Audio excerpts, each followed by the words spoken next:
Assalamu alaikum, my dear all friends. I hope you are all well. So आज का जो lecture है वो हमारा डार्क क्रिएशन का ही है। डार्क क्रिएशन अभी तक कंप्लीट नहीं हुआ है। So third step dark creation का रहता है। सो आज हम स्टार्ट करेंगे रीजनरेशन। फर्स्ट स्टेप ने हमें पढ़ा था कि जो है कार्बन डाइऑक्साइड की जो है वो हमने फिक्सेशन कैसे करवाई थी। उसके बाद हमने जो है वो ऑक्सीडेशन करवाया था, मीन्स हाइड्रोजन ऐड करवाया था। आज का जो हमारा लेक्चर है वो है रीजनरेशन। रीजनरेशन का मतलब ये है कि हमें जो है अगेन दोबारा उसी फॉर्म के अंदर लाना है। जब हमने कार्बन डाइऑक्साइड की फिक्सेशन करवाई थी तो उसमें जो है हमने एक एंजाइम यूज किया था जिसका नाम था रोबिस्को। जो है RUBP था। तो उसी को हम दोबारा आज रीजनरेशन करवाएंगे कि कैसे करवाएंगे। ठीक है, तो आए हेडिंग देते हैं डार्क रिएक्शन। Dark reaction. अब डार्क रिएक्शन के अंदर जो आज का जो थर्ड स्टेप है वो कौन सा है? रीजनरेशन है। कौन सा है? रीजनरेशन है। अब रीजनरेशन के अंदर अगर आपने सेकंड लेक्चर देखा होगा तो उसमें लास्ट प्रोडक्ट हमारी जो बनी थी वो थी G3P थी। G3P जो है वो कुछ इस फॉर्म के अंदर थी। G3P थी। अब वो कुछ इस फॉर्म के अंदर थी क्योंकि उसके अंदर जो है वो कार्बन के मॉलिक्यूल्स 3 थे। ठीक है, और जो है वो जो है चेन कितनी थी? 3 की कार्बन की। बाकी जो है हमारे पास मॉलिक्यूल्स कितने थे? टोटल 6 मॉलिक्यूल्स थे। कितने थे? 6 मॉलिक्यूल्स थे। ये थी जो है, इसको हमने क्या कहा था? G3P कहा था। अब इसी को हमने जो है वो आगे यूटिलाइज करके जो है वो हमें क्या बनाना है? रीजनरेशन करवानी है। अब रीजनरेशन कैसे करेंगे? इसी को हम यहाँ पे लिखते हैं। ये एक मॉलिक्यूल हो गया, और सॉरी चेन हो गई, मॉलिक्यूल की चेन होगी। ठीक है, ये 4, 5 एंड 6। ओके, अब इन सब के साथ क्या था? एक फास्फेट अटैच था, और इसका पूरा नाम क्या था? G3P नाम था। अब इसके अंदर ऐसा होगा कि जो है आपके पास एक जो है वो G3P जो है वो रिलीज कर देगा प्लांट। वो आगे क्या बनाएगा? ग्लूकोज बनाएगा। यहाँ पे जो है आगे क्या होगा? अब स्टार्ट जो है रीजनरेशन अब स्टार्ट हो रही है, इसी को यूटिलाइज होगी। अब इसके अंदर एक चेन जो है ये जो है निकल जाएगी। अब एक चेन कहाँ जाएगी? जो प्लांट है वो क्या करेगा? आगे यूटिलाइज करके जो है वो क्या करेगा? ग्लूकोज बनाएगा। तो एक चेन हम यहाँ पे बना देते हैं। एक चेन जो है यहाँ पे निकल गई। ठीक है, किसकी? G3P की निकल गई। अब बाकी हमारे पास मॉलिक्यूल्स टोटल कितने बचेंगे? 5 मॉलिक्यूल बचेंगे। कितने मॉलिक्यूल बचेंगे? 5 मॉलिक्यूल बचेंगे। अब यहाँ पे 6 से टोटल एक निकल गया, बाकी कितने बचेंगे? 5। 1 2 3 4 5। ओके, अब इन सब के साथ क्या अटैच है? फास्फेट अटैच है। सबके साथ क्या है? फास्फेट अटैच है। वही G3P है। अब इसके अंदर ऐसा होगा कि यहाँ पे कितने कार्बन है टोटल? जो है वो आपके पास चेन कितनी है टोटल? 5 है। कितनी है? 5 है। और कार्बन हर किसी के साथ कितने अटैच है? 3 है। तो अगर आप 3 को मल्टीप्लाई करेंगे 5 से तो टोटल आपके पास कार्बन कितने हो जाएंगे? 15 हो जाएंगे। कितने हो जाएंगे? 15 कार्बन हो जाएंगे। अब हम इसको क्या करेंगे? रीअरेंज करेंगे। अब देखिए यहाँ पे ये जो दो चेन है आपके पास, ये दो चेन आपके पास क्या हो जाएगी? इनऑर्गेनिक के फॉर्म के अंदर जो है वो फास्फेट जो है वो क्या हो जाएगा? रिलीज हो जाएगा इनऑर्गेनिक फॉर्म के अंदर।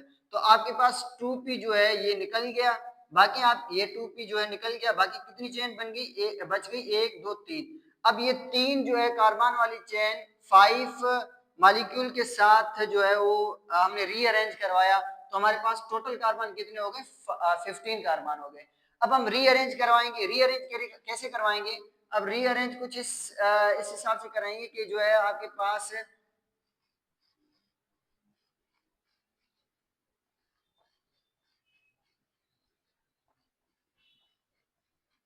Let's see. अब देखो यहाँ पे आपके पास 3 कार्बन वाली चेन थी। अब यहाँ पे कैसे हो गई? 5 वाली हो गई। क्यों हुई? क्योंकि हमने इसको इससे मल्टीप्लाई करवाया तो हमारे पास कुछ फॉर्म जो है वो क्या हो गई, चेंज हो गई। हमने रीअरेंज करवाया तो ये कार्बन जो है चेंज हो गई है। 3 में से 5 कार्बन हो गए। अब मालिक्यूल कितने हो गए? मालिक्यूल कितने हो गए? 3 हो गए। अब यहाँ पे मालिक्यूल आपके पास 3 हो गए और कार्बन की चेन जो है वो 5 कार्बन की चेन है। ओके, अब इनके सब के साथ, तीनों के साथ फास्फेट अटैच है। दो जो है फास्फेट निकल गए हैं इनऑर्गेनिक फॉर्म के अंदर, बाकी 2 फास्फेट आपके पास बचे हैं। तो 2 फास्फेट इसके 3 फास्फेट इसके साथ जो है वो अटैच होंगे, 1 2 एंड 3। अब इसका नाम क्या है? इसका नाम है 5RUBP। ठीक है, 5RUBP। ओके, अब यहाँ पे कुछ जो है हमारे पास आपने अगर फर्स्ट लेक्चर के अंदर जो है फर्स्ट में हमने कार्बन डाइऑक्साइड की फिक्सेशन करवाई थी, जो हमने एंजाइम्स यूज किया था, उसी फॉर्म के अंदर अब लेके आना है। अब देखिए यहाँ पे आपके पास RUBP जो है वो आपके पास जो कार्बन डाइऑक्साइड की जो है फिक्सेशन करवाई थी, वो चेन जो है वो कुछ इस तरीके से थी। यहाँ पे जो है वो आपके पास 5 कार्बन थे, ठीक है, और जो है 3 मॉलिक्यूल की चेन थी। अब इन दोनों के साथ जो है वो क्या अटैच था? फास्फेट अटैच था। ये हमारा जो है फर्स्ट स्टेप था जब हमने कार्बन डाइऑक्साइड की फिक्सेशन करवाई थी। अब इसका नाम हमने क्या दिया था? 15RUBP दिया था। अब 1 के साथ फास्फेट अटैच है और 5 के साथ फास्फेट अटैच है, तो इस हिसाब से इसको हमने नाम दिया था 15RUBP दिया था। अब यही सेम जो है यहाँ पे मैं करवाऊंगा, ठीक है। अब रीजनरेशन इसी को तो कहते हैं कि अगेन दोबारा उसी फॉर्म के अंदर लाना। अब यहाँ पे क्या होगा कि आपके पास जो है यहाँ पे आपके पास 3 ATP जो है वो यूटिलाइज होंगे। कितने होंगे? 3 ATP यूटिलाइज होंगे। वो 3 ATP क्या बनाते हैं? 3 ADP बनाते हैं। क्या बनाते हैं? 3 ADP मतलब फास्फेट बनाते हैं। अब ये फास्फेट जो है इसके साथ अटैच हो जाएगा। अब चेन जो है वो आपके पास मॉलिक्यूल की चेन जो है वो चेंज हो जाएगी। जो है 3 फास्फेट क्या हो जाएंगे? अटैच हो जाएंगे। अब चेन जो है वो आपके पास ऐसे बन जाएगी। यहाँ पे कार्बन के जो है वो मॉलिक्यूल कार्बन की चेन जो है वो 5 की ही रहेगी। बाकी इजाफा हमारे पास क्या होगा कि एक जो है इन तीनों के साथ एक एक फास्फेट अटैच होगा। ये वाला फास्फेट ऑलरेडी अटैच है, ठीक है, यहाँ पे ये ऑलरेडी अटैच है। अब यहाँ पे जो एडीपी बने हैं और ये एडीपी यहाँ पे जो है वो क्या हो जाएंगे? कंबाइन हो जाएंगे इसके साथ। तो अब देखें इस चेन में और इस चेन में कोई फर्क है? सेम ही है। तो इसका भी नाम क्या हो जाएगा? 15RUBP। ये हमारे पास जो है रीजनरेशन हो गई।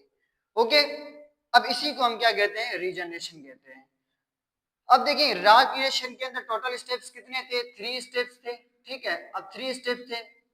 3 स्टेप के अंदर जो है हमारे पास फर्स्ट स्टेप था उसका नाम क्या था? कार्बन डाइऑक्साइड की फिक्सेशन करवाई थी। कार्बन डाइऑक्साइड की फिक्सेशन कहाँ से स्टार्ट करवाई थी? यहाँ से स्टार्ट करवाई थी। ये सेम मॉलिक्यूल हमने लिया था। अगर आपको जो है ना पता नहीं है तो आप जो है दोबारा, मैंने वीडियो अपलोड कर दी है, दोबारा आप देख ली। तो फर्स्ट स्टेप यहीं से स्टार्ट हुआ था। फिर हमने यहाँ से जो है आगे एक और स्टेप आया था सेकंड आया था, उसके अंदर हमने क्या किया था? रिडक्शन करवाई थी। रिडक्शन का मतलब है कि हाइड्रोजन को ऐड करवाया था। रिडक्शन के अंदर हम लास्ट प्रोडक्ट जो हमारी बनी थी वो रिडक्शन वाली ये वाली थी, G3P थी। अब G3P को जो है हमने आगे यूटिलाइज करके हमने आगे जो है वो फॉर्म जो है थर्ड स्टेप हमने करवाया, रीजनरेशन का करवाया था। अब रीजनरेशन हमारे पास ये फॉर्म है। अब रीजनरेशन ये हो गई। तो टोटल हमारे पास जो है वो कितने स्टेप हो गए? 3 स्टेप्स जो है वो कंप्लीट हो गए। नेक्स्ट इंशाल्लाह हम ट्राई करेंगे कि जो है ग्लाइकोलाइसिस के ऊपर एक वीडियो जो है लेक्चर बनाऊंगा। Thank you so much.